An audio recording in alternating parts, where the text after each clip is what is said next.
Hello everyone, welcome back to New IAS. And आज का हमारा टॉपिक ऑफ डिस्कशन बहुत ही ज़्यादा इंपॉर्टेंट है। Recently one of the most prominent figures from the AAP Raghav Chadha and along with him 6 others MP have switched towards BJP. तो इन्होंने आपको छोड़ के बीजेपी को ज्वाइन कर लिया है। So the question arises is that is this lead to disqualification. क्या इसके कारण 10th शेड्यूल के अंदर इन 7 कैंडिडेट्स को डिस्क्वालीफाई किया जा सकता है क्या? सो let us understand the concept of disqualification in 10th schedule all together and present case का क्या रिजल्ट हो सकता है उसके बारे में थोड़ा डिस्कशन करते हैं।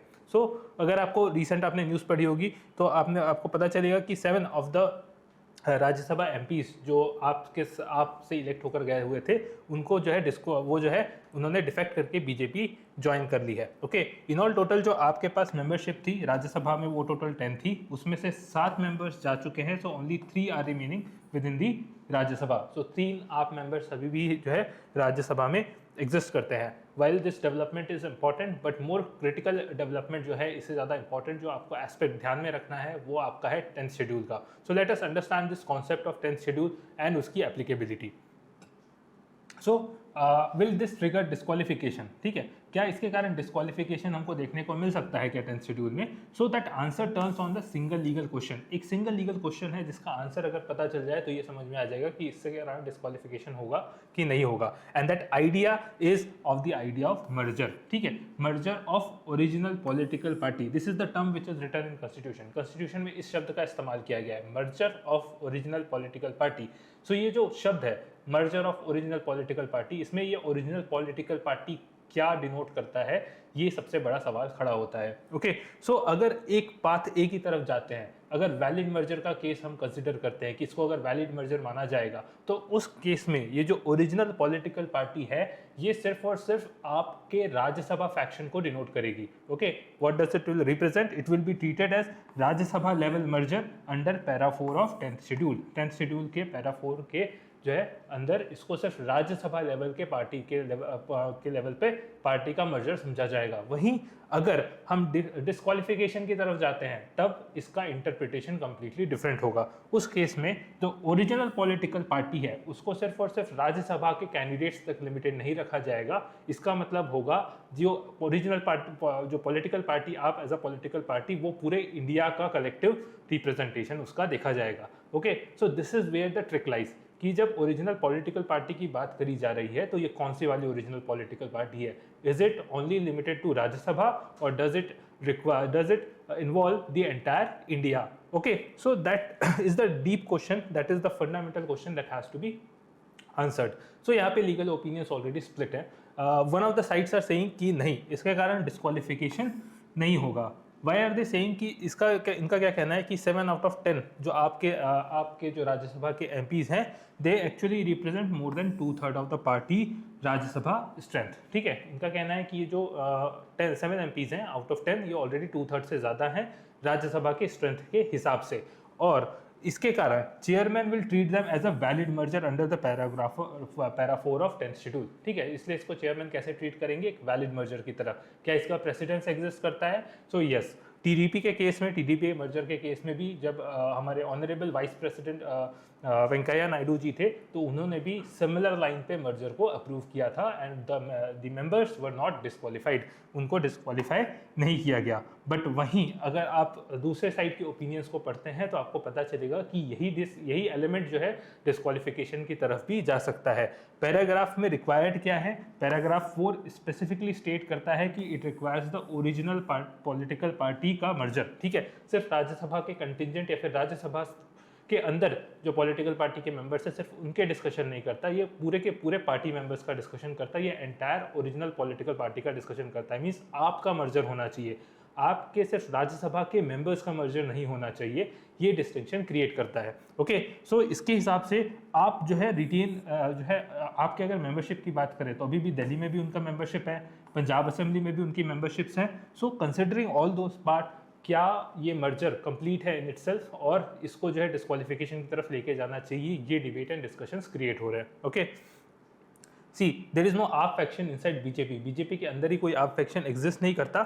एंड प्लस अनटिल अनलेस जो पॉलिटिकल लीडरशिप है आपकी, जो अरविंद केजरीवाल जी हैं, अगर वो खुद डिसाइड नहीं कर रहे हैं कि उनको मर्जर करना है बीजेपी के साथ, entire party is not deciding to merge with the BJP, then जो है इन 7 मेंबर्स के अगेंस्ट डिस्क्वालिफिकेशन का केस, डिस्क्वालिफिकेशन की प्रोसीडिंग स्टार्ट की जा सकती है। Okay, so what are the actual things which can play out, क्या क्या प्ले आउट हो सकता है। सो सब तक status until it's status until ruling के बारे में समझते हैं कि जब तक रूलिंग इसके लिए इससे रिलेट नहीं आ जाती तब तक स्टेटस क्या रहेगा। तो जो 7 मेंबर्स हैं वो टेक्निकली अभी भी आपके मेंबर्स ही कहलाएंगे। सो जो 7 मेंबर्स हैं वो अभी भी आपके मेंबर्स कहलाएंगे। कब तक? जब तक जो है चेयरमैन साहब अपने जो है फाइनल डिसीजंस नहीं दे देते। Okay, then second about petition pathway, तो ये जो 7 मेंबर्स हैं इन्होंने जब ये इंटेंट शो कर दिया है कि ये किसी और पॉलिटिकल पार्टी को ज्वाइन करना चाहते हैं, देन इनके खिलाफ डिस्क्वालिफिकेशन की पिटीशन लगाई जा सकती है। Disqualification petition can be filed, पर ये चेयरमैन के ऊपर चेयरमैन डिसाइड करेंगे कि इसको अप्रूव करना है कि नहीं करना है, और whether they will be approved और whether they will be disqualified. Okay, at the same time judicial review का भी स्कोप यहाँ पे बनता है, बट जुडिशियल रिव्यू तभी आप कर सकते हैं जब फाइनल डिसीजन चेयरमैन की तरफ से आ जाए। Until and unless chairman has taken the final decisions, judicial review या सुप्रीम कोर्ट या अदर कोर्ट्स का इन्वॉल्वमेंट यहाँ पर नहीं आएगा। वहीं अगर हम बात करें तो देयर इज अनदर पॉइंट और another issue is of the time limit. जो भी 10th शेड्यूल के अंदर प्रोसीडिंग्स होती हैं, इसमें इससे रिलेटेड कॉन्स्टिट्यूशन में कोई भी टाइम लिमिट नहीं दी गई है। There exist no time limit. Supreme court ने भी अपने जजमेंट में कहा है कि there should be reasonable time in which the decision has to be taken, but उन्होंने इस रीजनेबल टाइम को डिफाइन नहीं किया। So there is no time limit in which the decision has to be taken, और तब तक वो decision pending रहेगा जब तक चेयरमैन इसमें फाइनल अपनी कोई रिमार्क नहीं दे देते। Okay, but at the same time क्योंकि जो है यहाँ पे सिस्टम के अंदर, सिस्टम के हिसाब से अगर आप देखें, ये 7 मेंबर्स अभी भी आपके मेंबर्स हैं। सो इन मेंबर्स के अगेंस्ट आप as a political party whip issue कर सकती है, since it can issue the whip for the 7 members, और ये 7 मेंबर्स उस विप को डिफाई करेंगे। सो डेफिनेटली इनके खिलाफ डिस्क्वालिफिकेशन की पिटिशंस लगाई जा सकती हैं। Alright, now what is the overall, तो अब राज्यसभा के आइडिया कैसे चेंज हो गया, राज्यसभा के कंपोजिशंस कैसे चेंज हो गए हैं। तो अगर आप देखेंगे तो बीजेपी की करंट टैली कितनी है, 106 सीट्स की है, और अगर ये 7 मेंबर्स को आप जो है चेंज, अगर परमिशन इसकी मिल जाती है, अगर ये मर्जर अप्रूव कर दिया जाता है, तो इसकी टैली इंक्रीज करके 113 हो जाएगी, एंड एनडीए की टोटल सीट्स इंक्रीज होके 148 हो जाएगी। Okay, so while this disqualification petition is still going on, the voters जो है, अच्छा बहुत ही इंटरेस्टिंग फैक्ट ये है कि ये जो 7 मेंबर्स हैं आपके, ऑलराइट, ये despite being the member of आप, ये जो है जब वोट करेंगे, अगर ये वोट के लिए जाते हैं, वंस दे हैव डिसाइडेड कि उनको बीजेपी से मर्ज करना है, और किसी भी पेंडिंग प्रोसीजर पे या फिर किसी भी बिल पे ये अगर वोट करते हैं, तो ये डेफिनेटली क्या कर सकते हैं, बीजेपी के साइड से वोट कर सकते हैं। So that is a very important aspect associated with this. Alright, so let us understand ये overall development of the 10th schedule over the period किस तरीके से रहा है, और ये 2/3 क्लॉज कब आया। ओके, सो जब आप इसके डेवलपमेंट देखते हो तो 1985 में जो है 10th शेड्यूल को पहली बार इंट्रोड्यूस किया गया था under your 85th under 52nd constitutional amendment act. 52nd constitutional amendment act के अंदर इसका इंट्रोडक्शन हुआ था, एंड जब इसको बनाया गया उस वक्त जो ये लिमिट थी to switch the party to basically merge with another party, ये लिमिट कितनी रखी गई थी, 1/3 की रखी गई थी। पर ये 1/3 की लिमिट जो है एक्चुअली कभी भी फ्रूटफुल नहीं रही। इसके कारण क्या हुआ कि डिफेक्शन के केसेस उसके बाद भी लगातार होते रहे, और कई सारे लोग पार्टी स्विच करते रहे just to gain position and power. ठीक है, सो 91st, तो इसको रिजॉल्व करने के लिए government came up with the 91st constitutional amendment act. 91st constitutional amendment act लाया गया था 2003 में, और इसमें इस लिमिट को इंक्रीज करके किया गया था 2/3 फॉर अ वैलिड मर्जर। तो अब 2/3 MPs रिक्वायर्ड थे, 2/3 members of the original political parties required था to ensure that merger that it is considered as a merger and not as a disqualification. Okay, so अगर इसको ध्यान में रखते हुए हम आप और बीजेपी की केस की बात करें, so it is the first major test of this provision. ये पहली बार है जब इसका इतना बड़ा टेस्ट हो रहा है, क्योंकि यहाँ पे 7 out of 10 आप MPs ने क्रॉस किया है, and they meet the 2/3 criteria of Rajya Sabha contingency. ठीक है, राज्यसभा का जो कंटिजेंट है उसका 2/3 जो है क्राइटेरिया ये मीट कर रहे हैं। Alright, 91st constitutional amendment act ने एक तो 2/3 वाला जो है क्राइटेरिया लेकर आई थी। Apart from that Another important development that happened was it capped the minimum ministry size. जो मिनिस्ट्री की आपकी साइज है उसको भी कैप कर दिया था, उसमें भी लिमिट लगा दी थी, और ये लिमिट कितनी थी 15% की, कि जो आपकी total strength of the ministry है, नंबर ऑफ मिनिस्टर्स जो आप गवर्नमेंट में रख सकते हो वो कितने होंगे, वो maximum to maximum 15% of total strength of the house तक जा सकते हैं. Okay, so that limit also was introduce. इससे क्या हुआ कि जो पावर डायनेमिक्स के चक्कर में या फिर जो है जो स्विच होते थे just for the sake of power, वो कम होने लग गए क्योंकि मिनिस्ट्री की साइज लिमिट करके रख दी गई थी. Okay, so these are the important development with regard to 10th schedule. So the major question lies here. अब सबसे बड़ा जो आखिर में सवाल इन सब पूरे डिस्कशन से इमर्ज होकर आता है वो ये है कि जो चेयरमैन है वो फाइनली इस वर्ड मर्जर को किस तरीके से इंटरप्रेट करते हैं.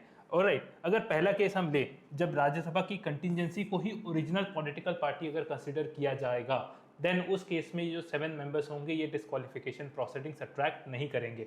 वहीं अगर राज्यसभा के चेयरमैन इस मर्जर को और इस आइडिया को, द ओरिजिनल पॉलिटिकल पार्टी के आइडिया को सिर्फ राज्यसभा के मेंबर्स तक ही अगर लिमिट नहीं रखते हैं, then these 7 members can actually attract your disqualification proceedings. इनके अगेंस्ट डिस्क्वालिफिकेशन प्रोसीडिंग्स इनिशिएट की जा सकती है.